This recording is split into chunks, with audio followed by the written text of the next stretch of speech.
അധ്യാപകരെ, പ്രിയപ്പെട്ട കൂട്ടുകാരെ, ആദ്യമായി എല്ലാവർക്കും ഞാൻ കേരള പിറവി ദിനം ആശംസിക്കുന്നു. 1956 നവംബർ 1-ാം തീയതിയാണ് നമ്മുടെ കേരളം നിലവിൽ വന്നത്. അതുകൊണ്ട് തന്നെ നവംബർ 1-ാം തീയതി നമ്മൾ കേരള പിറവി ദിനമായി ആചരിക്കുന്നു. അതേ ദിവസം തന്നെയാണ് മാതൃഭാഷാ ദിനവും ആചരിക്കുന്നത്. മലയാളമാണ് നമ്മുടെ മാതൃഭാഷ. മാതൃഭാഷ പെറ്റമ്മയ്ക്ക് തുല്യമാണ്.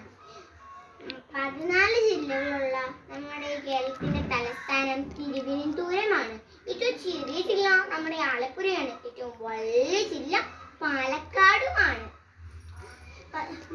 വിവിധ മതത്തിലുള്ള ജനങ്ങൾ നമ്മുടെ ഈ നാട്ടിൽ ഒരുമയോടെ ജീവിക്കുന്നു.